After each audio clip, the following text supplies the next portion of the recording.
자, 그러면 채팅이 참 재밌었어요. 뭐야? 박군영 부장님 방송 군영될 뻔했다고. 그럴 자, 분이 아니에요. 그럴 분 아닙니다. 맞춰서 오십니다. 믿고 가는 분입니다. 네. IBK 투자증권 박근형 부장님 모시겠습니다. 어서 오세요. 어서 오십시오. 네, 안녕하세요. 연휴라서 안 오시는 줄 알았어요. 아, 그럴 리가요.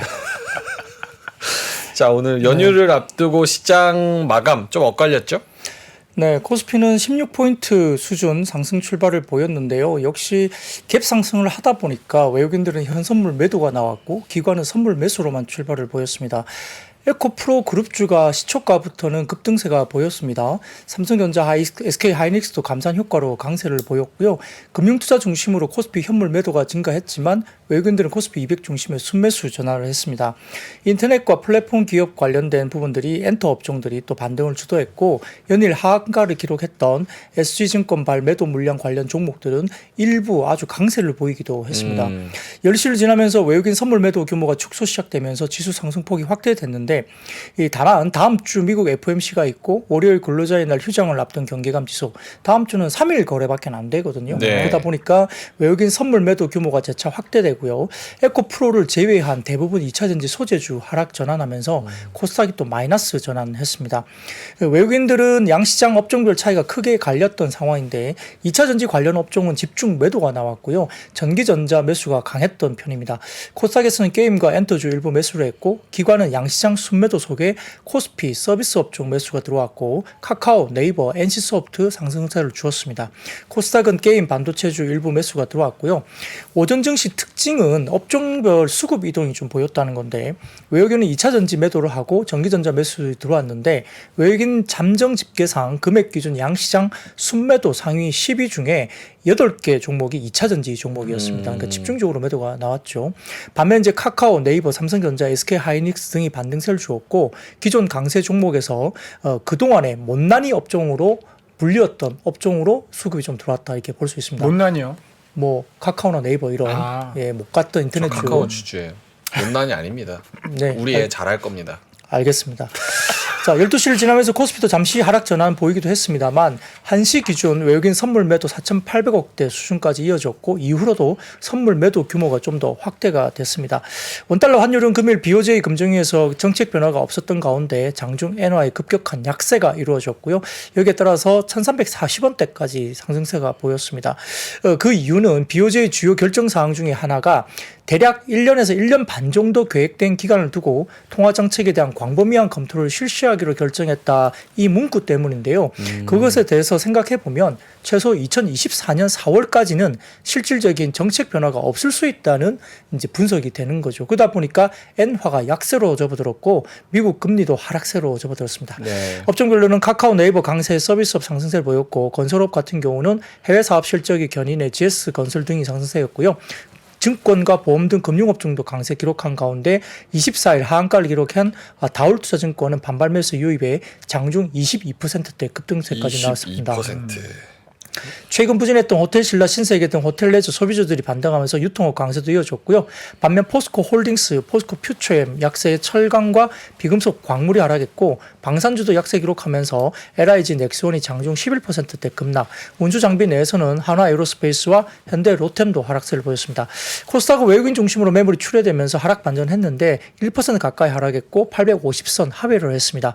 디지털 컨텐츠 강세 속에 특히 위메이드 관련 주들이 급등 보였고요. 오락문화도 강세였고 반면 IT 부품과 일반 전기전자, 화학이 약세 보였습니다.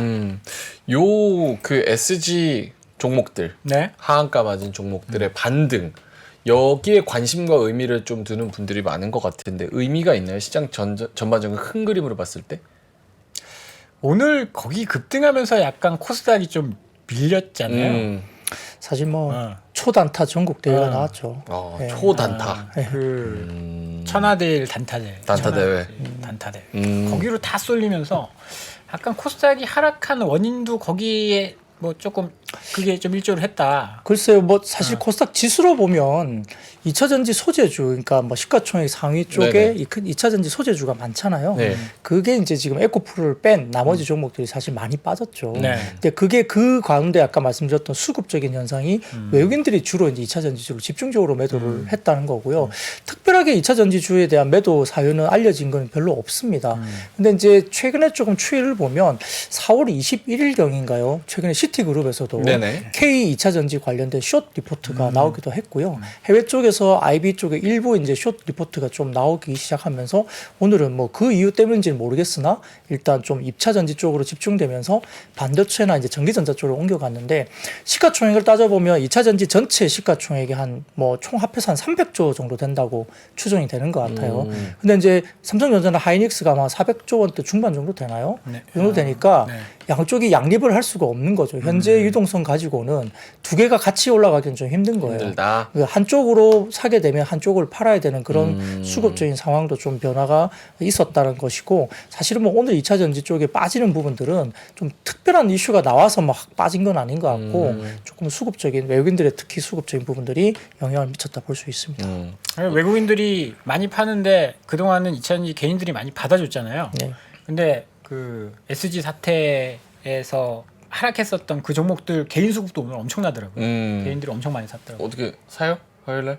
아니, 뭔 소리 하는 거야? 물어보는 거예요. 안 돼, 안 돼. 안 돼요? 예. 변동성 너무 큰 거는 위험합니다. 크게 그리고 먹어야 방송 끝나서 야 하나 사. 남들 없어. 안 돼, 안 돼. 안 돼, 안 돼. 농담입니다, 농담. 안 돼. 예. 자, 알겠습니다. 그러면 반도체 쪽으로 넘어가 보겠습니다. 네. 뭐 아마존 1분기 매출도 괜찮았고요. 네. 인텔의 1분기 실적 발표도 일단 시장 컨센서스를 상회하는 모습이 나왔죠. 근데 사실은 뭐 손실이 발표됐기 때문에 뭐 삼성전자나 하이닉스와 마찬가지로 인텔도 뭐 흑자를 낸 건 아닙니다. 근데 다만 이제 시장에 생각했던 예상치보다는 손실폭이 축소됐다. 뭐 비슷한 이야기입니다.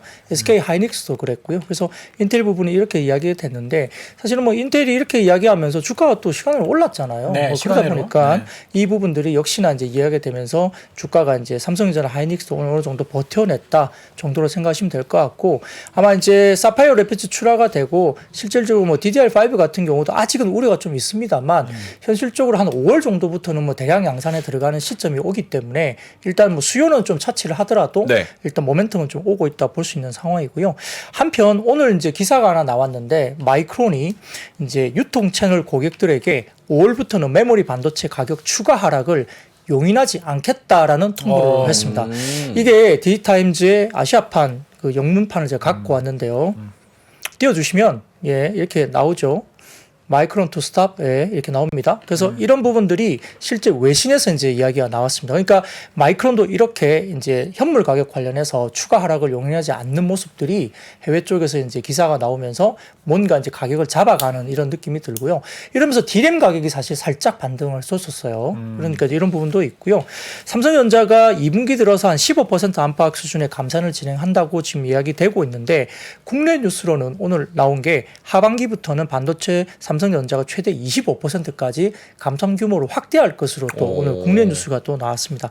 그러다 보니까 올해는 좀 힘든 구간이 되겠지만 시장 조사기관 가트너의 입장에서는 내년 메모리 산업이 공급 부족 전환에 따른 가격 상승이 나타나면서 전 세계 메모리 반도체 매출이 70% 급증할 것으로 가트너 쪽에서 발표가 나왔습니다. 제품군별로는 D램은 86.8, 낸드는 60.7% 상승을 내다봤고요. 그래서 다음 사진 보여주시면은 반도체 감산 본격화하는 삼성전자 이렇게 해가지고 국내 기사 쪽에서 이렇게 이제 이야기를 했죠. 상반기 목표 생산량의 15%가량 감산, D램 중심이고요. 하반기에는 목표 생산량의 20에서 25% 감산, D램과 낸드 플래시로 간다는 것을 이렇게 발표를 했습니다. 사진이 안 띄워졌네요. 네, 뭐 어쨌든 주세요. 뭐 예, 요런 거 다음 다음 거? 겁니다. 다음 게 없네. 네. 요거네요. 네, 이런 겁니다. 그래서 이제 아까 말씀드렸던 그 마이크론이 유통 채널 고객에게 메모리 반도체 가격 추가 하락을 하지 마라라고 통보한 것과 그다음에 오늘 반도체 본격 감산화에서 삼성전자가 상반기보다는 하반기에 감산 폭이 훨씬 더 클 거라는 뉴스가 나오면서 일부 이제 디램 가격도 살짝 돌았고 이런 바닥에 대한 이슈 이런 것들 때문에 일단은 뭐 외국인들이 또 수급이 어느 정도 2차 전지에서 이 전기전자 쪽으로 좀 옮겨오면서 그나마 좀 버티고 오늘 1%대 정도인가요? 플러스로 나왔다 볼 수는 있습니다. 반도체 얘기하시면 네. 어디 방송가나 요즘에 제가 앵무새처럼 여쭤보는 게 네. 진짜 이번에는 반도속 아니냐. 타이밍이 지금 잡아서 뭐 언젠간 가겠죠. 근데 이제 뭐 5개월, 3개월, 5개월 막 이렇게 기다려야 될 수도 있는데 그 기회비용을 놓치는 거잖아요. 지금 잡는 게 맞는 타이밍인지 아니면 조금 더 상황 보고 올라오는 거 보고 고개 들면 그때 사도 늦지 않는 건지. 네, 저는 어느 정도 반영이 돼 있다고 봅니다. 감산에 대한 효과에 대해서 현재 주가가 안 빠지고 버티고 있는 것은 실적이 안 좋은 상태에서는 일단 선 반영이 어느 정도 됐다고 보는 거거든요. 말씀하신 대로 지금 반도체를 사는 것은 하방에 대한 리스크보다는 상방 리스크가 더 크죠. 지금 이제 안 가지고 있으면 상방 리스크가 더 크기 때문에 네. 사자한 이야기는 할 수는 있습니다만 말씀하신 대로 이제 보초 서야 되는 상황이 될 수도 있습니다. 그래서 이 이야기가 나오는데 삼성증권에 그래서 이 자료가 좀 나온 게 있어서 그걸 가져와 봤는데요. 네. 메모리업황 하반기엔 좋아지나요라는 이제 제목으로 삼성증권에서 리포트를 냈는데 사진을 띄워주십시오. 디램 영업이익률 관련인데요. 이게 현재 업계의 디램 영업이익률은 25에서 마이너스 50% 수준의 적자로 이야기가 되고 있습니다. 이게 보시면 가운데 쪽에 2009년 1분기에 디램이 삼성전자가 28% 디램 영업이익률 마이너스였고 하이닉스가 마이너스 54% 영업이익률이었거든요. 그래서 2009년도와 지금 현재가 영업이익률이 비슷하다는 겁니다. 상황이. 그래서 IT 버블 붕괴 직전 2001년도에는 이보다 못한 삼성전자 마이너스 73, 하이닉스는 마이너스 160% 정도 적자였거든요. 근데 올해 수요는 어느 때보다 부진하지만 달라진 점은 감산에 있는데 2009년과 비슷한 경우라면 이때 보시면은 2009년도에 이렇게 적자폭 수익률이 나왔는데 1년 뒤에 보니까 삼성전자의 디램 관련된 메모리 관련된 38% 그리고 하이닉스는 30%의 흑자 수준으로 돌아섰다는 거죠. 1년 뒤에. 그러니까 이런 상황을 봤을 때 흑자 전환을 넘어서 20% 이상의 이익을 끌고 갈 것으로 이제 기대를 할 수 있습니다. 그래서 시간이 1년 정도 남았다는 거고요. 재고의 끝이 보이기 시작하는데 아무튼 이런 부분들에 대해서 저점이 이제 삼성증권 입장에서는 이러한 저점이 자주 오지 않는 매수 기회라고 판단한다는 이야기를 했습니다만 그러면 이제 1년 기다려야 된다는 이야기잖아요. 근데 그러니까 이게 이제, 뭐 사실 우리가 얘기하는 반도체 가격 상승, 재고 막 이런 거 다 따지면 네. 너무 늦으니까. 늦어요? 너무 늦죠. 이미 또 많이 올라. 삼성전자가 5만 원 초반대에서 올라왔죠. 5만 원 초반대에서 20% 넘게 5만 올랐으니까. 6만 그러지 않죠. 네, 20% 넘게 올라왔으니까. 네. 그러니까 이제 하반기 감산에 대한 이야기는 이미 반영을 좀 하고 있다고 봐야 되죠. 그러니까 결국 여기서 레벨업을 하려면 이 디램이나 낸드 가격이 올라가는 게 보여야 될 것 같아요. 근데 이제 2분기까지는 그럴 분위기는 아닌 것 같고 네. 3분기 정도 빠르면 낸드가 3분기, 디램은 빠르면 4분기 정도 생각하니까 이제 2분기 정도 그래서 이제 자꾸 이제 반도체 애널리스트는 2분기에 사라 이야기를 하는데 네. 뭐 포트를 이제 운용하는 입장에서는 이거 사가지고 계속 기다려야 되니까 아예 그냥 내가 장기로 가겠다 해서 그냥 반도체를 너무 좋아하고 삼성전자 하이닉스를 꼭 사고 싶은데 장기로 간다 생각하면 사야죠. 근데 이제 그거 아니라면 포트에 대한 부분들은 좀 고민을 해야 될 것 같습니다. 알겠습니다. 뭐 저는 오늘 좀 인텔 실적 발표하면서 느꼈던 게 네. 하이닉스도 2분기가 재고 바닥이라고 하고 인텔도 비슷한 이야기를 네, 했거든요. 맞습니다. 1분기에 의미 있는 재고 조정이 있었고 2분기에는 정상화될 것이다. 삼성전자도 비슷한 이야기를 하고 있고 이 이야기를 작년에 애널리스트들이 좀 했는데 올 초부터 네. 올 초부터 그들 이야기는 사실 잘 못 믿겠고 현업에 이게 그렇게 이야기하니까 공통적으로 이야기하니까 네. 좀 믿어도 되지 않을까? 믿어도 되지 않을까? 그런 생각이 좀 들더라고요. 알겠습니다. 자, 그럼 분위기 조금 전환해서 여긴 계속 좋아요. 유쾌한 이야기 BTS 멤버 슈가 엔터 업종 이야기 해보겠습니다. 네, 뭐 하이브 BTS의 슈가가 뉴욕주, 미국의 뉴욕주의 벨몬트 파크 UBS 아레나에서 첫 솔로 콘서트를 성황리에 개최했는데요. 앞으로 2개월 동안 미국, 인도네시아, 일본, 태국, 싱가포르, 서울 등 9개 도시 총 25회의 월드 투어를 진행할 예정입니다. 자, 사진을 띄워주십시오. 이게 그 콘서트, 실제 오프라인 콘서트 현재 사진입니다.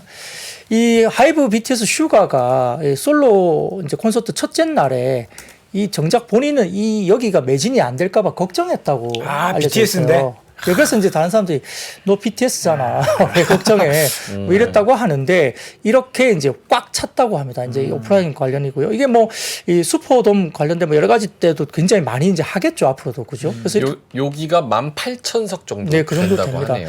뭐 실제 미국에서는 뭐 4만석, 5만석 이 정도 되는 쪽도 있기 때문에 일단 좀 더 큰 곳도 있겠습니다만 아무튼 이렇게 국내 월드 투어가 이렇게 가고 최근에 뭐 블랙핑크도 그렇고 이제 여러 가지 이야기가 나오지 않습니까? 그래서 이런 부분이 있고 또 하이브가 그래서 이제 오늘도 주가도 괜찮았어요. 최근에 네. 굉장히 좋습니다. 그리고 하이브 아메리카 같은 경우는 한국, 호주, 영국, 일본에서 오디션을 진행한 결과를 바탕으로 신인 걸그룹 론칭을 예고하고 있고요. 이 프로젝트는 유니버셜 그룹 산하 개펜 레코드와 합작하게 진행되고 있고 결성되는 걸그룹이 미국에서 데뷔를 할 것을 보이니까 또 하반기 신규 그룹의 모멘텀도 있는 거죠. JYP 엔터도 지금 미국 걸그룹 프로젝트 A2K를 진행하고 있고 빠르면 5월 정도의 내용이 아마 공개될 것으로 보입니다. 미국 콘서트 투어 박스 오피스 회사인 투어링 데이터에 따르면 블랙핑크가 작년 10월에서 12월 사이에 북미 유럽 투어에서 26회 공연을 가졌고요. 1,046억 원의 수입을 올렸다니까 엄청나죠. 웬만한 제조업체 해가지고 이렇게 두 달 만에 1,000억 이상 벌기가 만만치 않은데요. 이렇게 수입을 올렸습니다. 블랙핑크가 미국에서 열린 코첼라 밸리 뮤직 앤 아트 페스티벌에서 아시아 최초 가수로 헤드라이너로 선정되면서 두 차례 공연도 진행했고 생중계 공연을 시청한 관객이 2억 5천만 명으로 추산됩니다. 그러니까 엄청나게 지금 관심을 갖고 있는 상황이기 때문에 이러한 컨텐츠 관련된 오프라인 공연이 지금 굉장히 핫할 수도 있다는 겁니다. 그래서 온오프라인 전체적으로 다 좋아지는 그림이라 컨텐츠 관련된 엔터 기획사들은 여전히 불황이라는 게 별로 안 느껴질 정도로 상당히 좀 좋은 분위기고요. 다음 사진 보여주시면 컨텐츠 관련된 무역 수지 추인데요. 이 보시면 2020년부터 22년 사이 엄청나게 튀어오르고 있습니다. 여기서 이 컨텐츠는 사상 최대 무역 흑자를 내고 있는 쪽입니다. 이 관련해서. 그래서 이렇게 엔터 산업이 지금 굉장히 많이 올라가서 굉장히 좋은 환경으로 가고 있고 또 하반기 관련된 신규 데뷔 이제 그룹들도 하반기에 좀 몰려 있습니다. 기획 3사들. 그래서 하반기의 어떤 그런 모멘텀도 아직은 좀 있다는 점에서는 당분간 좀 좋은 분위기가 좀 더 이어질 가능성이 있다 보는 거고요. 어제 마감 시황 때 말씀드렸지만 우리의 여자아이들 또 그 부분들이 이제 5월 달에 지금 이제 공개가 되면서 중국 쪽에 오프라인 이 사인회를 가진다. 사인회. 예, 그게 이제 공식적으로 확인이 됐습니다. 그래서 한 6월에서 7일 정도 여자아이들이 중국에서 공식 오프라인 사인회를 가지게 되니까 예, 국내 아마 그룹 중에서는 최초로 오프라인 행사가 아닌가 싶습니다. 그러면 이제 중국 쪽도 살짝 열리는 느낌을 주기 때문에 현재 분위기가 상당히 좋죠. 그리고 그 다음 사진을 보여주시면 우리들의 투둥이 트와이스입니다. 트와이스가 나오는데요. 유럽 2회 공연을 추가했습니다. 여기 보시면은 새롭게 추가된 부분들이 런던하고 베를린이 추가로 됐습니다. 그래서 트와이스가 이제 추가 이제 공연이 또 되면서 이제 공연 횟수가 많아지는 거잖아요. 그 매출이라든지 이런 것들이 더 좋아지겠죠. 그러다 보니까 이런 것들이 이어지면서 굉장히 활발하게 지금 활동하고 있고 굉장히 활황이 이루어지고 있다. 이렇게 보실 수 있겠습니다. 나연이 진짜 너무 귀엽다. 박 부장님 그 아이들 이야기할 때 우리들이라고 앞에 꼭 붙이시네요. 우리들의 여자아이들. 네, 저는 미연 씨를 항상 응원하기 때문에. 저도. 네. 미연. 더 이상 얘기하겠습니다. 그렇군요. 엔터주들이 여자애들. 오늘 되게 좋았고 오늘 사실 그 전에 좋았었던 종목들 업종들 안 좋았거든요. 방산이나 뭐 자동차는 안 좋았는데 엔터는 계속 가더라고요. JYP 가요. 오늘도 신고가. JYP 계속 신고가요. 눌림을 안 줘, 눌림을. 그 이유 혹시 박 부장님 아십니까? JYP가 제일 잘 나가는 이유? 왜요? 본인이랑 이름이 좋아서. 네. JYP. 박재영이랑 똑같은 이니셜이죠. JYP 네, 이름이 재영파. 좋아요. 지금 업종 중에 제일 좋지 않습니까? 맞습니다. JYP. 역시 주식 방송하면 또 JYP. JYP죠. 네. 그러면 게임 쪽으로 넘어가 볼까요? 게임 산업. 네. 오늘 위메이드 관련된 이슈가 있습니다. 그 글로벌 블록체인 게임 플랫폼 위믹스 플레이에 온보딩할 게임 100종을 확보했다니까 다양한 게임이 일단은 거기 플랫폼에 이제 입점을 하기 때문에 이 부분도 긍정적으로 효과를 발현했고요. 아마 이제 한국, 북미, 중동, 대만, 홍콩 등의 전 세계 다양한 게임사들과 위믹스 플레이 온보딩 계약을 체결했다고 알려졌습니다. 그래서 아마 라인업 확보나 장르 다변화를 지속 추진하고 있기 때문에 이런 부분들도 위메이드가 좀 더 이제 확장할 수 있는 그런 이야기가 될 수 있는 상황인 것 같고요. 그 다음에 이야기는 위메이드가 이제 서비스하고 지금 새롭게 개발한 대작 MMORPG 나이트 크로우가 27일 서비스를 시작했는데 이 당일 오후 5시에 매출 기준 애플 앱스토어 순위 1위를 기록했습니다. 첫날 일매출이 한 80억 원대 정도 추산이 된다고 하는데요. 아마 이 정도 급이라면 오딘 정도 급의 흥행 페이스로 보시면 되는데요. 이 부분에 대해서 나와 있습니다. 그래서 아마 데브 시스터즈 같은 경우도 이제 RPG 쿠키런 킹덤이 이제 중국 정식 출시에 앞서서 사전 예약을 실시했다 밝혔고 아마 한 4분기 정도에는 아마 데브 시스터즈도 아마 그 쿠키런이 중국에서 중국에서. 서비스가 될 걸로 보이기 때문에 아마 중국 쪽의 서비스 기대감도 일부 이제 이런 것이 있겠죠. 그래서 사전 예약이 분위기가 굉장히 좋다라고 하더라고요. 중국 쪽에. 예, 맞습니다. 그래서 그런 부분들 때문에 신작 부재나 뭐 기대를 밑도는 신작 흥행, 뭐 연봉 이상에 대한 인건비 증가, 뭐 수익성이 꺾이면서 뭐 여러 가지 어려움 등 여러 가지 있었지만은 2분기부터는 좀 신작이 조금 나오는 분위기고 하반기 정도부터는 좀 신작 출시에 대한 기대감이 좀 나와 있습니다. NC소프트 같은 경우도 TL 같은 경우가 한 4분기 정도 이야기가 되고 오늘 있기 뉴스 때문에. 나온 거 보니까 5월 달에 클로즈 베타 시작하겠다. 뭐 테스트 이런 거 시작하겠다. 그런 기사가 나오면서 NC도 오늘 많이 오르더라고요. 한 4, 5% 게임주가- 정도 올랐죠. 그래서 게임주가 더 좋았죠. 그것도 계속 기다리던 게임인데 조금 지연된 감은 있습니다만 뭐 일단 10월 정도 뭐 예상을 하고 있는 것 같은데 좀 그때 또 가봐야 됩니다. 조금 더 연기가 될지는 모르겠습니다만 그 정도 이야기 되고 있는 것 같고. 그래서 이제 디아블로는 어떻게 보십니까? 디아블로? 디아블로 나오잖아요. 지금 게임하는 사람 중에서는 디아블로 지금 3, 3 아니에요. 4인가? 4. 어. 11년 만에 새 시리즈.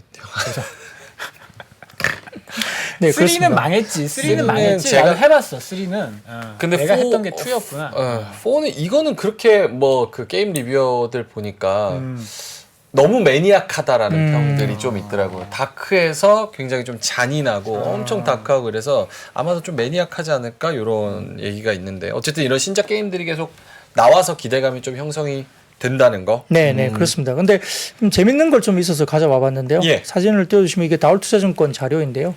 유메이드의 나이트크로우와 MMORPG 매출 순위 타임라인이라고 해서 재밌게 표를 그려놨더라고요. 이게 뭐예요? 여기 보니까 위쪽에 보면 리니지 W 그럼 좀 크게 보여주셔야 될 것 이거 같습니다. 좀 확대를 해주셔야 될 것 같아요. 제일 위쪽에 이제 왼쪽이 리니지 W, 그 다음에 두 번째가 오딘, 세 번째가 이게 뭐죠? 저도 조금 안 제2의 보이는데. 나라. 예, 제2의 나라. 제2의 나라. 그다음에 이제 그다음에 세븐 나이츠 세븐 나이츠. 레볼루션, 그다음에 아키 에이지 워, 예. 그다음에 트리니아 전기. 트리니아 전기, 그다음에 나이트 크로우, 뭐 쭉쭉 미르 M 등등 있죠. 예. 그리고 히트 2 이렇게 나와 있는데 이렇게 약간 갈색으로 보이는 쪽이 1위를 했던 시간. 시간대. 공개하고 1위 네네네, 하는데 맞습니다. 걸리는 예. 시간. 예, 밑으로 내려오면 내려올수록 이제 날짜가 더 길어지는 건데 이 보면은 갈색으로 보이는 쪽이 이제 1위 매출 순위 1위를 했던 시간이 걸린 겁니다. 이 보면은 지금 우리 보시면 나이트 크로우가 어디쯤이 비슷하죠? 이게 리니지 W나 세븐 나이츠. 네, 그렇네요. 그거랑 비슷하네요. 네 세븐 나이츠와 비슷하죠. 예, 그죠? 예. 이번에 이제 새로 나온 그 트라시아 전기인가요? 뭐 이 부분 프라시아 전기 네. 이게 그 관련해서 이제 관련된 최근에 이제 게임이죠. 이 부분하고 거의 비슷하고 아까 말씀드린 세븐 나이츠하고 비슷한 속도입니다.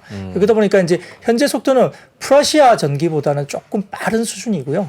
이렇게 이제 1위를 매출 순위 1위 정도에서 나온 이 순서가 이렇게 나와 있는데 생각보다 늦지 않은 형식입니다. 그리고 이제 1매출 80억 정도니까 오딘 정도 급이니까 나쁘지 않은 출발이다 볼 수는 있겠습니다. 그래서 저는 아직 못 해봤는데요. 뭐 이런 것들 때문에 위메이드가 상당히 좀 좋았다 볼 수 있고 뭐 그 외에도 네위즈 홀딩스나 뭐 NC소프트, 컴투스 등등도 게임 관련해서는 오늘 좀 주가가 올라왔다 볼 수 있습니다. 그거를 제가 질문을 여쭤보려고 그랬는데 표를 보여주셔가지고 막 하루 나왔는데 이게 뭐 그러니까 어디 그 이게, 페이스 막 이러는 게 며칠 지속되는지를 봐야 되는데. 그래서 사과하셔야 될 것 같은데. 뭐 디아3 죄송합니다. 망했다고 뭔지 모르고 사과하면 어떡해요. 일단 사과부터 받고 네. 시작합니다. 디아3 안 망했대요. 아니, 지금도 2만큼 그렇게 성공적이진 않았잖아요. 2만큼 성공적이었나? 사과 또 하셨다. 디아는 항상 좋았습니다. 일단 죄송합니다. 우리 매니악 친구들 죄송합니다. 저도 디아블로 엄청 사랑해서 음. 조단 링즈 모아봤거든요. 조단 링즈 링, 모아봤습니다. 샤코도 있었죠. 조단 링과 샤코. 할배검. 할배검. 할배검. 네, 캐릭터 뭐였어요? 바바리안이었죠. 바바리안. 남자는 바바리안이지. 전 디아블로는 안 합니다. 그렇군요. 태양광으로 넘어가겠습니다. 저는 아마존이었습니다. 아마존. 그때부터 아마존을 좋아했어요. 자, 그러면 태양광. 네, 오늘 이제 펄스 솔라 부진한 1분기 실적 발표 영향 때문에 뭐 펄스 솔라도 많이 빠졌죠. 실적 발표 이후에 시간의 주가에서 마이너스 8% 급락을 했는데요. YTD 누적 신규 주문량, 그러니까 올해 초부터 누적 신규 주문량이 12.1기가와트, 2월 말 기준 신규 주문량이 7.3기가와트였으나 그다음에 이후 2개월 동안 신규 주문량이 4.8기가와트. 이게 시장은 지난 60일 동안 신규 주문량이 둔화되는 모습을 상당히 경계하는 모습으로 보이면서 이 관련된 그 펄스 솔라 관련된 부분들이 이제 주가가 많이 빠졌습니다. 근데 이제 다음 사진을 먼저 보여주시면 이게 펄스 솔라 관련된 어닝스를 좀 이렇게 정리한 표인데요. 이게 네. 바바리안 해외 주식이라는 플랫폼에서 제가 좀 발췌를 해왔습니다. 바바리안 플랫폼스. 네, 있습니다. 바바리안. 이제 그런데 어쨌든 이렇게 보시면은 대부분 다 이제 매출이나 EPS가 실제 발표치가 컨센서스 차이가 상당히 많이 나죠. 컨센서스를 미스를 했습니다. 매출은 마이너스 23.6%, EPS는 마이너스 60% 정도 컨센 대비 미스를 한 겁니다. 그래서 이런 부분들이 영향을 미쳤고요. 다만 이제 멘트가 있었는데 수요는 여전히 긍정적이라는 코멘트를 이제 했다고 합니다. 펄스 솔라 쪽에서. 네. 그리고 2분기 다수의 신규 계약이 예정돼 있고 본격 신규 수주는 하반기에 집중될 것으로 보고 있는데 23년 연간 가이던스는 그렇기 때문에 기존과 동일하게 유지를 했습니다. 그러니까 상반기는 되게 안 좋을 건데 하반기에 굉장히 집중되면서 많이 올라올 거다 이야기를 한 겁니다. 그래서 물류비 증가로 인한 뭐 GPM 전체 총 마진은 감소 영향이 지속되고 있지만 하반기 개선할 가능성이 높고요. 그다음에 이제 작년 생산된 제품이 IRA 세제 혜택을 받지 못한 부분도 EPS 하회 요인인데 아무튼 뭐 올해 생산 물량부터는 세제 혜택이 온전히 느낄 수 있다 이렇게 이야기를 했고 아마 이제 수주 모멘텀이 하반기로 이연되다 보니까 시장에서는 이걸 갖다 굉장히 실망을 하고 있는 모습이거든요. 여기에 따라서 이제 오늘 뭐 하나솔루션 같은 경우도 네. 한 4~5% 정도 떨어졌죠. 좀 급락했어요. 빠졌던 모습이 보이기 때문에 현대 최근에 에너지 솔루션도 급락했고. 네, 태양광 관련해서 조금 좋지 못했습니다. 거기다 다음 사진 보여주시면은 이 중국말로 되어 있는 이 사진이 뭐냐면 네. 중국의 태양광 용기 실리콘의 이야기인데요. 4월달 웨이퍼 또 가격 평균을 3%나 또 인하했습니다. 그리고 어제 같은 경우는 또 태양광 폴리실리콘이 거의 한 7에서 8%또 어제 폴리실리콘 가격 급락을 또 했습니다. 그러다 보니까 이런 것들이 영향을 미치면서 최근 분위기가 조금 좋지 못한 분위기가 나타나고 있는데 다만 이제 미래에셋증권에서는 하나솔루션과 관련해서 발전 사업 수익성의 재발견이라는 리포트를 내면서 전반적으로 상당히 좀 실적 전망치 관련해서 하반기부터 좀 좋아질 걸로 보인다 이야기해주고 있고요. 발전 사업이 이번에 이제 1분기 때 뭐 실적의 수익성이 굉장히 좋았을 것 같습니다. 뭐 아마 리뷰를 하면 그 내용이 나올 것 같은데 이 부분에 대해서 이제 하반기 모듈 가격 하락도 어느 정도 이제 방어해주면서 굉장히 좀 괜찮은 모습이 그려지지 않을까라고 다소 좀 긍정적인 미래에셋증권에서의 하나솔루션 이야기가 나왔는데 사실은 목표 주가를 상향 조정까지 했어요. 하나솔루션이 오늘. 근데 이제 오늘 좀 빠져버린 거죠. 그래서 원래는 이제 IRA 관련된 세액공제 AMPC를 반영해서 아마 지금 73,000원 정도까지 목표 주가를 올린 것 같은데 아마 이런 부분들이 빠지게 되면 아마 11,000원 정도는 AMPC 관련된 부분들이 빠져야 된다고 생각을 하는 것 같아요. 근데 이제 이걸 다 감안을 한다면 목표 주가 상향 조정이 충분히 가능하다 이렇게 이야기를 한 것 같습니다. 근데 다만 다음 사진 보여주세요. 이게 미래에셋증권 리서치센터에서 나온 건데요. 네. 여기 보시면 중국의 태양광 모듈 가격은 이제 검은색 실선인데 계속 빠지면서 엄청 쌉니다. 그죠? 근데 최근에 보면 국내 태양광 모듈 수출 가격은 상당히 높게 형성돼 있죠. 네네. 다소 좀 빠지긴 했습니다만 상당히 높습니다. 이거는 이제 가격이 다소 비싸게 거래되는 미국 쪽으로 수출이 많아서 그래요. 아하. 미국 쪽은 다소 태양광 모듈이 중국 걸 좀 막으면서 물론 이제 우회적으로 들어갈 수도 있는 물량이 있겠지만은 일반적으로 지금 한국 물이 중국 물이 아니라 미국 쪽으로 지금 국내 모듈 같은 것이 나가면서 비싸게 지금 거래가 되고 있는 거죠. 이게 질적으로도 상품 질적으로도 차이가 있나요? 뭐 그것까지 이제 서로 뭐 이렇게 비교를 한 자료는 없어가지고 제가 뭐라 말씀드리기는 어렵지만 그래도 이제 대부분 태양광 관련된 어떤 부분들은 중국이 되게 많이 하고 점유율이 굉장히 높기 때문에 잘합니다. 중국 잘하죠. 예, 네. 근데 이제 미국 쪽에서 태양광 관련된 부분들을 중국 물을 이제 못하게끔 막는데 실질적으로 동남아를 거쳐서 오기 때문에 또 이게 뭐 약간 피해서 미국으로 들어간다는 말도 있거든요. 아하. 근데 아무튼 이제 좀 제재가 있다 보니까 이제 한국산 제품들이 이제 미국으로 수출이 많이 되는데 실질적으로 모듈 가격이 미국에서 상당히 비싸게 거래되고 있기 때문에 생각보다 국내 이제 모듈 가격 형성도 괜찮게 가고 있는 부분이 있다고 합니다. 이게 되게 억울한 게 퍼스트솔라 오를 때는 그러니까 우리 못 올랐는데 퍼스트솔라 떨어지니까 같이 우욱 떨어지고 아까 이제 중국 웨이퍼랑 폴리실리콘 가격 이야기를 하셨는데 네. 사실 폴리실리콘 가격 급락하면 하나솔루션이나 현대에너지솔루션은 좋은 거잖아요. 그쵸. 모듈 업체니까. 네. 그런데 이런 거 뭐 이유 없어. 실적이 잘 나와도 뭐 해도 이유 없어. 그냥 미운 것 같아. 그냥 미운 것 같아. 그리고 엄청 막 떨어지고. 이 아까 이제 모듈 가격 말씀을 하셨는데 오늘 유한타증권에서는 조금 안 좋게 보더라고요. 미국의 공급 자체가 지금은 조금 이제 수요보다는 공급이 적은데 2025년 되면 이제 공급이 초과될 것이다. 그러면 모듈 가격이 떨어질 것이다. 이런 이야기 하는 사람들도 많더라고요. 그래서 많이 떨어졌는데 최근에 IRA 어쩌고 저쩌고 하면서 막 좋다 했는데 네.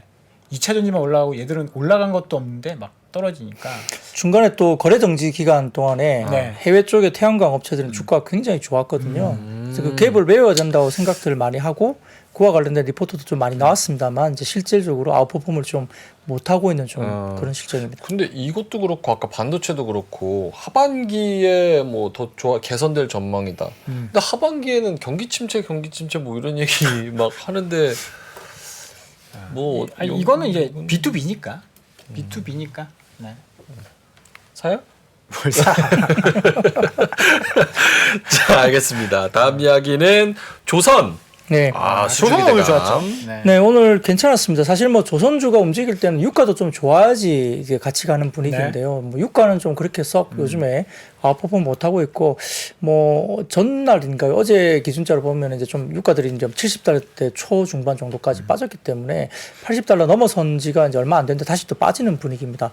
근데 이제 신한투자증권에서 이제 오늘 보고서를 내면서 이제 전일 발표된 현대중공업 3사라든지 삼성중공업 실적 발표에서 대형 3사가 모두 흑자를 기록했다고 이제 밝혔습니다. 그래서 인건비 상승도 선제적으로 반영이 됐다. 근데 확실히 이제 사람 구하기가 좀 어려운 것 같아요. 저희 고객분의 한 분도 이렇게 저쪽에 있는 목포 쪽에 계신데 이 사람 구하기가 좀 힘들다고 하더라고요. 실질적으로 조선과 관련된 쪽에. 그래서 인건비가 그래서 좀 올라가는 여건이 충분히 있다고 말씀도 드리는데, 이 인건비 상승은 일단은 뭐 어느 정도 이제 작년에 선제적으로 반영을 했다는 거고, 후판가도 이제 협상 중이라 특이점이 없었고 일회성 요인들이 해소되면서 오랜만에 큰 이슈가 없이 실적이 좀 흑자 전환했다, 이렇게 신한투자증권에서 리포트로 언급을 했습니다. 그래서 이제 흑자 전환 다음에 관련된 패러다임이 좀 바뀔 건데, 결국은 과거의 조선업은 호황기 그 초과 공급이 되면서 다시 하락 사이클로 이렇게 돌아섰던 그런 경험이 있기 때문에 그런데, 지금 같은 경우는 21년, 22년에 수주 호황에도 공급이 상당히 제한적이어서 실제 잔고의 사이클이 길어졌고 과거와 달리 성과가 쉽게 이렇게 꺾이는 일이 별로 없을 것이라고 일단 언급했습니다. 최근에 보면 신조 성과라든지 이런 게 올라가는 게 보이는데요. 실제 그 사진을 좀 띄워주시면 보입니다. 그 신한투자증권 자료를 가져와 봤는데 왼쪽이 신조 성과거든요. 과거 4년 평균이 아래쪽에 나와 있는 회색 점선이 과거 4년 평균 신조선가고요. 위쪽에 나와 있는 약간 붉은색으로 되어 있는 이 평균가, 그게 22년도 작년 평균가입니다. 근데 그것보다 지금 신조선가는 작년 평균보다 훨씬 높은 가격에 나와 있죠. 그러니까 신조선가 많이 올라와 있는 상태입니다. 네. 그리고 중고선가 추이도 과거 4년 평균보다 높아 있죠. 물론 작년보다는 중고선가가 평균치보다는 좀 떨어져 있지만 과거 4년 평균치보다는 중고선가도 비싼 편입니다. 그리고 두 번째는 이제 친환경 선박이 부각이 되고 있는데, 뭐 LNG, DF라든지 메탄올, 암모니아 선박들이 상용화되거나 준비 중에 이제 사람들 생각하고 있지만은 아직까지 바다에 놓고 본다면 친환경으로의 전환이 굉장히 더디다는 거고요. 그러다 보면 역시 이제 성장의 시장이 아직은 좀 많이 룸이 남아 있다 보는 것이고, 그리고 기술적인 우위에 있는 국내 어떤 조선사들에 대한 점유율 유지나 점유율이 늘어나는 것은 좋은 환경이 될 수 있다 이야기를 했고요.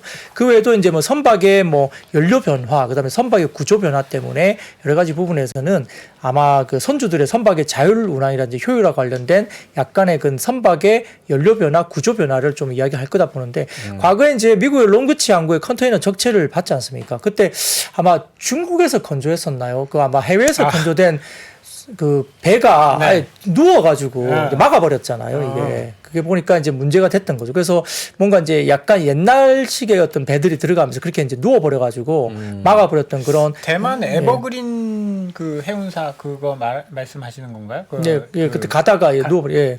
누워서 길 다 막고. 다 막고 있었던 뭐 그런 거죠. 그래서 그런 것들 때문에 아마 뭐 선박의 구조 변화라든지 뭐 기술적인 어떤 약간의 어떤 변경 이런 것들 분명히 필요하다는 거고요. 그래서 이런 부분들 때문에 아마 상위 조선사, 뭐 기술적인 상위 조선사가 뭐 확실히 이제 국내 조선사들 좀 기술적으로 우위에 있다고 볼 수 있겠고 점유율을 유지하는 계기가 될 거다고 일단 신한투자증권에서 리포트를 그렇게 썼습니다. 더군다나 이제 다울투자증권도 이 LNG 수주라든지 그 다음에 컨테이너선과 LPG선 수주가 예상 이상이라고 이야기했고요. PC선 수주도 기대 이상으로 나왔다라고 다울투자증권에서 봤기 때문에 전반적으로 이제 수주권도 환경이 좋아지고 있다는 점에서는 지금 조선주들이 최근에 움직이는데, 조금 더 힘을 받으려면 유가가 좀 더 움직여주면 좋겠습니다. 대부분 그러면 유가가 좋으면 이렇게 뭐 해왕 플랜트나 조선이나 이런 쪽도 유가 부분 영향을 또 받기 때문에 그게 좀 더 힘을 받아주면 업종이 좀 더 좋아지겠죠. 근데 유가 올라가면 인플레 올라가잖아요. 인플레 올라가면 금리 인상 더 한다 그러고. 뭐가 좋은 건지 모르겠습니다. 조선주 갖고 계신 분들은 유가 오르는 게 좋은 거고. 오르는 게 좋아요. 다 본인이 갖고 있는 것대로. 알겠습니다. 자, 그리고 오늘 내 자식 아까 못난이라고 말씀하셨던 뭐 카카오 등등 이런 게 미국발로부터 이제 조금 영향을 받아서 올랐다. 네. 메타 실적의 메타. 네, 그렇습니다. 그 사진을 보여주시면은 이게 하나증권의 리포트에서 좀 제가 찾아와 봤는데 여기 보시면은 이 빅테크 3사 광고 관련 사업부의 성장률 추인데요. 이게 성장률이 마이너스 성장하다가 이제 고개를 작년 4분기 이후부터 1분기로 들기 시작한 거죠. 그러니까 굉장히 안 좋았었습니다. 2021년 2분기 정도에 피크를 찍고요. 그 다음에 이제 빅테크 3사의 광고 관련 사업부 성장률이 계속 마이너스 성장, 이제 쭉쭉쭉 하락 추세대로 가다가 작년 4분기에는 일부 이제 관련 쪽은 아예 마이너스 성장까지 내려갔었죠. 그러다가 이제 지금 고개를 들고 이제 다시 플러스 성장권으로 돌아들기 시작한 겁니다. 그래서 미국의 빅테크 3사 마이크로소프트, 알파벳, 메타 모두가 컨센서스를 상회하는 실적을 발표했고요. 구글의 검색 광고와 메타의 광고 매출이 작년 4분기 모두 역성장 시현했지만은 1분기부터 성장세로 이제 돌아섰다는 걸 이제 평가를 했습니다. 구글 전체의 광고 매출은 역성장을 지속했지만 검색 광고 매출은 연간으로 성장세를 보였고요. 유튜브 매출 또한 이제 환율 효과를 제외할 경우에서 역성장에서 벗어났다고 분석이 됐습니다. 메타 같은 경우도 1분기 광고 알프, 그러니까 이제 인당 뭐 매출액이겠죠. 글로벌 전 지역에서 고루 상승하면서 연간으로 4% 성장세를 보였고요. 마이크로소프트 핵심 사업은 아니지만 링크드인과 검색 디스플레이 광고 매출도 각각 8% 그리고 10% 성장하면서 견조한 실적도 나왔다라고 분석이 됐습니다. 그러다 보니까 이제 글로벌 광고 시장이 조금 회복되는 것이 아니라는 기대감을 갖고 있는데 역시 이 부분은 국내 인터넷 기업에도 좋은 시그널이 될 수도 있습니다. 그래서 네이버나 카카오의 이익도 광고와 커머스 의존도가 높기 때문에 구글의 검색 광고, 메타의 광고 매출 성장세가 영향을 미쳤고 빅테크가 시행하고 있는 대규모 구조조정처럼 대규모는 또 아닐 수도 있겠지만은 이익률 개선을 위한 구체적인 비용 감축 계획도 일단 필요하다고 이제 분석을 했는데 최근 들어서는 네이버나 카카오도 상당히 좋아집니다만 카카오 같은 경우도 어제 제가 카카오를 이제 마감 시간 때 말씀을 드렸었어요. 네. 카카오 네이버가 좀 고개를 드는 것 같다 말씀드렸는데 특히 이제 카카오 제가 어제 말씀드리면서 보면 이 선물하기 있잖아요. 선물하기. 거의 이제 카카오 선물하기가 거의 다죠. 뭐 일부 다른 플랫폼이 약간 있기지만 거의 대부분인데요. 이게 올해 선물하기 시장 규모가 5조에서 6조 규모예요. 저희가 그냥 뭐 커피 쿠폰 쏘고 이렇게 뭐 이렇게 케이크 하나 보내고 이거 생각해가지고 그렇게 시장이 클까 생각했는데 저도 어제 데이터 뽑아보니까 5조에서 6조 정도 되더라고요. 모르시는데 거기 명품도 있어요. 맞습니다. 그래서 어제 그 말씀도 드렸어요. 티파니부터 시작해서 한우도 있고 명품까지 들어오니까 이제 그런 매출 단위나 그러면 이제 수익 수치 수수나 이런 것들도 커질 수 있기 때문에 민준아 상당히 그 주소 좋아질 수 몰라도 있죠. 보낼 수 있거든. 주소 저는 계정이 없어요 카카오에. 그때 카카오톡 안 쓰니? 주가 물리고 열받아서 삭제했어요. 텔레그램만 써요. 아니 그렇구나. 그래가지고 5월 이제 뭐 4일, 5일, 6일 뭐 그때 이제 또 연휴가 또 있잖아요. 네네. 그래서 그 전에 다음 주 화요일 날 수요일 날 이때 오면 그 전자결제 시장 한번 이렇게 한번 재료가 이렇게 있어서 오르지 않을까? 약간 이런 생각도 들고. 뭐 그럴 수도 있고 그래서 카카오가 SM 인수에 여러 가지 이유가 있었겠습니다만 네. 인수를 하면 어떻게 될까요? 어떻게? SM의 아티스트들 팬덤 뭐 굿즈 같은 것들 굿즈 선물하기. 예, 카카오에 런칭해가지고 그냥 바로 팔아버리면 되거든요. 카카오가 옛날에 제가 이거는 완전 그냥 오피셜 아닌 걸로 들은 얘기로는 개인 그 프로필 있잖아요. 들어가면 개인 프로필 누를 수 있게 거기에 개인 샵을 열어주는 구상도 했다는 거예요. 그래서 이 사람이 물건을 어디 떼다 와가지고 여기 내 프로필에다가 이렇게 쭉쭉쭉 리스팅을 하면 내가 이 사람 거를 사줄 수 있는 거야. 이거 인스타그램이 하는 거 아니에요? 인스타그램에 뭐 쇼핑 그런 거. 또 그거랑 그게 좀 다르게? 비슷한 거죠. 개념은 개인적으로 가서 좀 개인 샵을 열 수 있도록 이런 그러면 구상도 했다는. 네이버의 그 스마트 스토어도 어떻게 좀 견제할 수도 있고. 약간 그런 느낌. 될지 안 될지 모르겠지만. 네. 자 그리고 넘어가 볼까요? LG전자. 네, 오늘 일부 이제 로봇 관련이나 인공지능 테마들이 조금 올라왔는데 특히 스마트 팩토리 쪽도 굉장히 좋았습니다. 어제는 로봇주가 좀 빠졌었습니다. 최근에 이제 금융감독원장이 일부 이제 AI나 이렇게 문의만 이렇게 해서 뭐 신규 사업에 조사하겠다. 추가하면서 약간의 주가가 좀 많이 오른 이런 것에 대한 뭐 검토 지시 이런 것들이 있었기 때문에 어제는 네. 이제 로봇 관련주가 좀 빠지긴 했습니다만 오늘 같은 경우는 LG전자가 1분기 실적 발표 컨퍼런스 콜에서 상업용 로봇 시장에서 실내 자율주행 기술과 함께 멀티 로봇 운영 기술 역량을 기반으로 해서 배송 물류 로봇 중심의 사업 전개를 추진하겠다. 그래서 올해 의미 있는 수준의 국내 시장 점유율을 확보하겠다라고 밝혔다고 합니다. 그러니까 이제 굉장히 좀 힘을 실는 이야기입니다. 그래서 아울러서 물류 로봇 같은 경우는 국내 주요 물류센터 외에도 글로벌 시장 진출을 위한 다양한 사업 협력을 현재 추진 중에 있다라고 설명했기 때문에 사실 뭐 쿠팡이나 이런 물류센터 가보면 정말로 이제 운반하는 그런 로봇이 상당히 많다고 제가 알고 있거든요. 그래서 이런 것들이 실제 사업이 이제 글로벌 시장 진출도 굉장히 가능할 것 같고요. 더군다나 이제 산업통상자원부도 지능형 로봇 개발 및 보급 촉진법이 국내 본회의를 통과했다고 밝혔습니다. 그래서 현행 규제에 막혀서 이제 로봇은 실외 이동이 불가능했지만 요즘에 예를 들어서 뭐 배달 로봇이나 이런 것들은 가능해지는 쪽으로 가는 것이죠. 그래서 이번 법 개정을 통해서 보도 통행과 공원 출입이 가능해졌으니까 아마 배달은 어쩌면 가능할지도 모르겠습니다. 그래서 이런 부분들 가능하고요. 이런 부분 때문에 이제 실외 이동 로봇의 정의, 운행 안전 인증 체계, 보험가의 의무 등의 로봇의 실외 이동을 허용하기 위한 법적 기반이 담겼다고 보기 때문에 아마 한시법이었던 지능형 로봇법을 영구법으로 전환해서 법적 안정성을 또 높일 것으로 전해지고 있기 때문에 사실 좀 실생활에 이제 로봇이 정말 밖으로 나올 수 있는 그런 환경적인 제도적인 정비가 되고 있는 것으로 보입니다. 그래서 아마 T-로보틱스나 셀바스 AI, 마음 AI 등의 로봇 인공지능 종목도 움직였고 현대 무벡스나 뭐 V번텍, 코닉 오토메이션 등의 일부 스마트 팩토리 그리고 이제 T-로보틱스 같은 경우는 특히나 이제 2차 전지 생산 공정 물류 자동화 시스템 공급 계약 체결 이 소식이 전해지면서 네. T-로보틱스가 또 상당히 호재로서 좀 주목을 받았다 볼 수 있습니다. 네. 로봇은 5년 전부터 요거 화면 한번 보여주실 수 있으면 좋을 것 같은데 여기 알리바바 안 돼. 그거 띄우면 안 돼. 5초만 나가면 돼요. 괜찮아요. 5초만 나가면 돼? 여기 알리바바 물류창고 로봇인데 이거 다들 뭐 한 번씩 보셨을 거예요. 안 띄워주잖아. 안 띄어요? 띄어요? 하지 마. 안 띄어요? 이렇게 밑에 저기 바닥에 있어가지고 이렇게 왔다리 갔다리. 정확히 보지도 3.5초 나갔네. 보지도 못했어. 뭐가 보였어? 근데 지금 이거보다 훨씬 더 많이 발전을 했겠죠. 그래서 어쩔 수 없이 스마트 팩토리 쪽. 아니 저런 건 지금도 많잖아. 지금 많죠? 가게 가면 술집 가면 뭐 이렇게 먹고 있는데 뭐가 소주. 찡 와가지고 맥주가 맛있어. 그러면 사람이 와서 이거 딱 내려주고. 나 그거 되게 웃기더라고. 맞아요. 그럼 받았으면 사람이- 띵동 누르고. 네, 한식집도 많이 하고요. 어떤가요? 한식집에서 한식집. 이렇게, 근데 이제는 밖으로 나올 수 있다는 거잖아요. 그렇죠. 법이 개정돼서. 예, 밖으로 그럼 뭐 나와서. 치킨 배달이나 뭐 이런 것들도 뭐 정말 가능할 수도 있죠. 어쨌든 뭐 정책적으로 그렇게 되는 게 우선이니까 그런 부분이 좀 형성이 된다. 자, 원전. 네. 사실 이제 오늘 약간 악재가 나왔죠. 거지. 이게 우리가 이제 그 윤석열 대통령 그 방미 때 뭔가 네. 기대를 많이 했던 거 아니에요? 그렇죠. 근데 오늘 사진부터 그냥 띄워주십시오. 해외 쪽에서 나온 해외 기사입니다. 여기 보시면은 이 한국의 원전 폴란드 수출의 위기가 이제 이야기되는데 이 웨스팅하우스 사장이 타협 없다. 한국 원전의 폴란드 수출 없을 거다라고 이제 해외 쪽에 기사가 나왔습니다.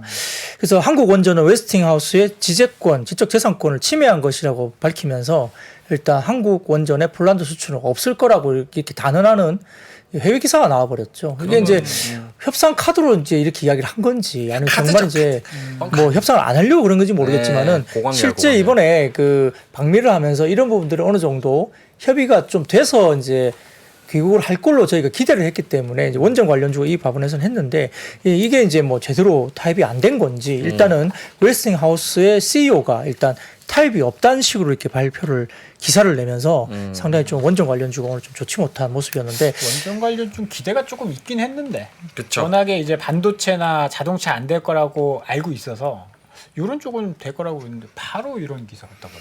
근데 이제 이게 뭐 어떤 협상 과정에서의 약간 뭐 전략일 수도 있습니다. 왜냐하면 이게 어느 정도의 그 본인들의 어떤 그런 뭐랄까 협상력을 높이기 위해서 그리고 이제 어느 정도의 그 어떤 부분들을 이제 우리 인정해 줄 것이냐. 예를 들어서 뭐 한 30%, 뭐 5대5로 간다든지 뭐 이런 부분에서 얼마나 더 본인들이 가져가기 위한 하나의 협상을 하기 위한 하나의 뭐 전략일 수도 있으니까요. 끝까지 한번 기다려 봐야 되겠는데. 근데 정말 이렇게 되면 정말 아쉽죠. 그러면 이제 우리나라 없으면 못 짓잖아요. 짓지 못하지. 네. 못하지. 못 짓잖아요. 무조건 돼야지. 그러니까 어느 정도 이제 타협점은 있어 보입니다. 근데 이제 오늘 갑자기 이제 이런 외신 기사가 나오다 보니까 조금 이제 좋지 못한 흐름을 갔는데 여하튼 좀 정책적으로나 아니면 어떤 전략적으로나 좀 좋은 협상을 끌어낼 수 있고 결과적으로 또 뭔가 의미 있는 좀 협상이 됐으면 하는 바람입니다. 알겠습니다.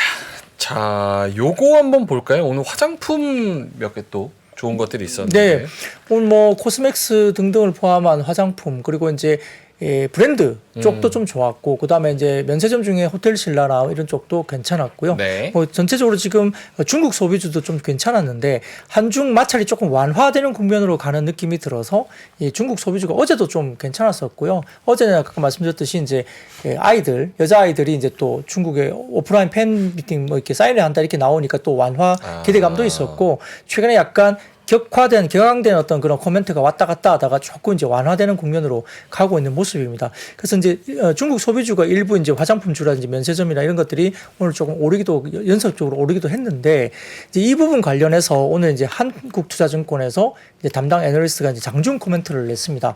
이 사진을 좀 먼저 띄워주시면 이게 하이난 면세 매출 추이인데 이게 중국이죠. 하이난 같은 경우는. 네. 네. 하이난 가보셨어요? 하이난 제 친구가 많이 갔었습니다.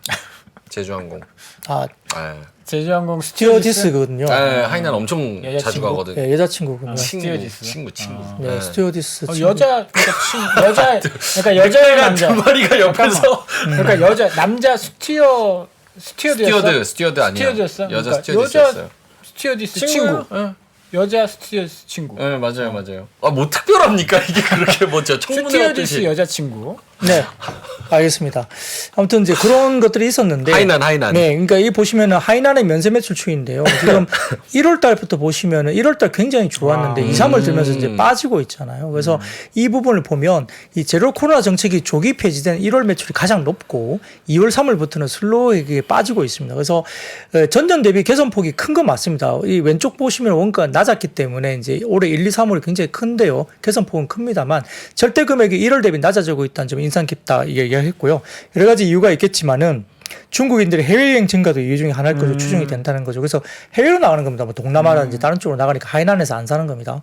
최근에 실적 발표를 한 샤샤가 뭐냐면 이제 중국 중화권의 올리브영으로 생각하시면 돼요. 네. 이거 생각나는데. 수원 삼성인데. 샤샤. 다 다른 생각하는구나. 저는 수원 삼성의 샤샤 생각했어요. 아, 그러셨어요?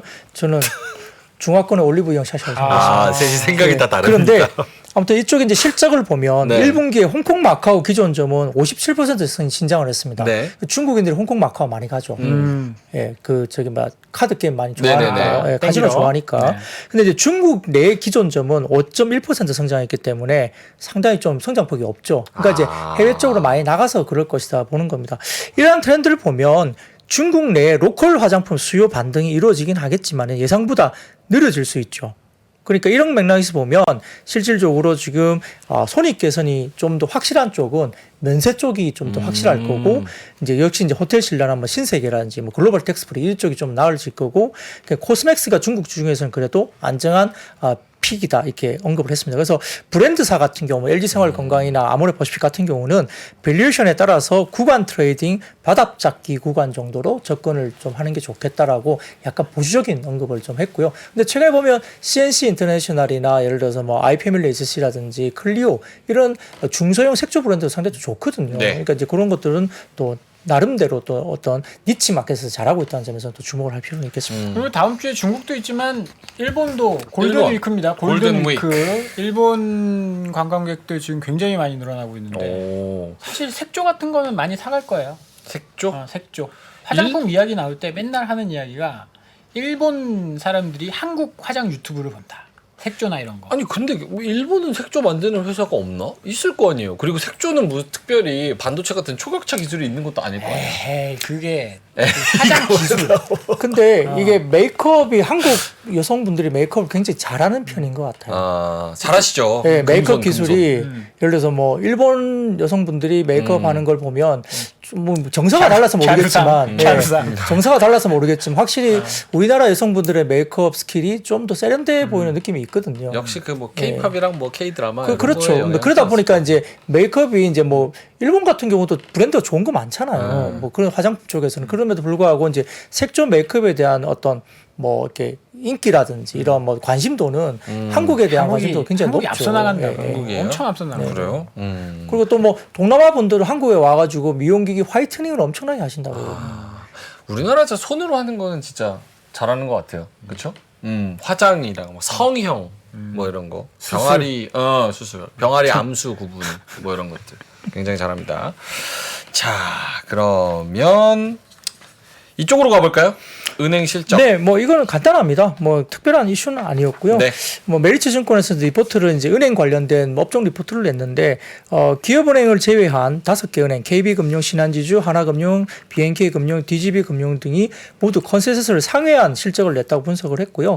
공통적으로는 NIM의 전분기 대비 하락세 전환도 일부 있었지만 비이자 이익이 큰 폭으로 회복하면서 컨센서스를 상회한 것으로 보입니다. 그래서 주로 이제 금리 하락했다는 유가증권이나 채권평가 손익이 개선이 주요했다고 이제 분석을 했는데 아울러서 이제 최근에 폭락세를 이루었던 퍼스트 리퍼블릭 네. 같은 종목들도 미국 은행주들이 반등한 정도 긍정적이고요. 전날 퍼스트 리퍼블릭 은행이 8% 넘게 반등했고 JP 모건 체이스, 뱅크 오브 아메리카, 시티그룹, 웰스파고 등등도 대형 은행들이 미국에서 또 반등세를 주고 있기 때문에 다소 좀 안정화가 좀 찾아지면서 금융주들도 오늘 조금 좋았다. 이렇게 간단하게 말씀드릴 수 있겠습니다. 알겠습니다. 우리 그 화장하는 거 최고라고 하니까 겐조님께서 동의하시면서 맞아 화장 지우면 못 알아봐 이렇게 말씀을 또 하시네요. 예. 뭐 화장 굉장히 잘 하니까. 근데 요즘은 메이크업 트렌드 자체가 뭐 뷰티 좋아하시니까 막 이렇게 화장을 두껍게 막 빡세게 하는 것보다는 한 듯 안 한 듯 연하게 약간 그렇게 하는 게 좀 트렌드인 것 같기도 하고, 그렇죠? 네, 뭐 한국은 그런 트렌드고요. 뭐 미국이나 뭐 이렇게 남미, 북미 이런 데 남미 가보면 또 약간 강렬하잖아요. 세죠. 뭐 그래서 뭐 또 러시아 쪽 가면 또 좀 세죠. 뭐 눈썹도 막 짙게 해갖고 엄청 짙게. 예, 그리고 뭐 곡선도 확 이렇게 그어야 되고 이렇게 하기 때문에 좀 다릅니다. 그래서 킴 카다시안 봐봐요. 와 대단합니다. 얼굴을 본 적이 없어서. 근데 이제 뭐 그래요? K 컬처가 포장이 안 돼.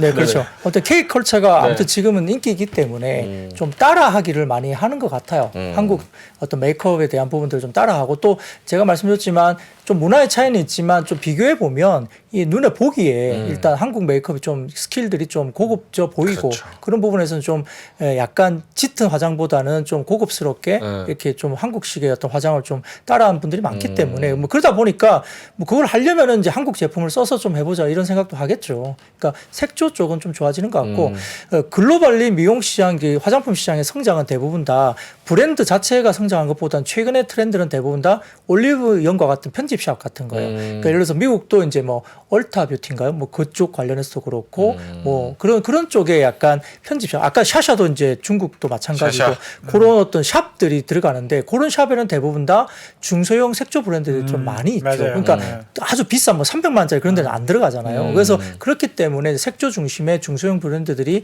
약진이 그런 쪽의 성장을 통해서 나타나고 있다 이렇게 설명드릴 수 있겠습니다. 알겠습니다. 자, 그럼 어떻게 인사를 드릴까요? 네. 네. 여기까지 하고 연휴 푹 쉬시고요. 잘 보내시고 다음 주에 네. 뵙도록 하겠습니다. 자, 데일리인트의 IBK 투자증권 박근형 부장님이었습니다. 고맙습니다. 감사합니다. 시간이 흘러도 변하지 않는 여러 가지 원칙과 사고 체계는 존재하거든요. 대가들의 사고 체계, 투자 기법이 아니라 생각의 방법. 그런 거를 분해를 해서 재구성을 해서 하나의 어떤 틀로 조합을 하는 과정이 필요한 것 같다. 라쿤 자산운용 홍진채 대표의 거인의 어깨에 19년간 초과 수익을 달성한 그가 어떻게 주식 대가들의 투자법을 활용했는지 이 책에서 최초로 공개합니다. 대가들의 검증된 투자법을 여러분의 눈으로 직접 확인하시죠.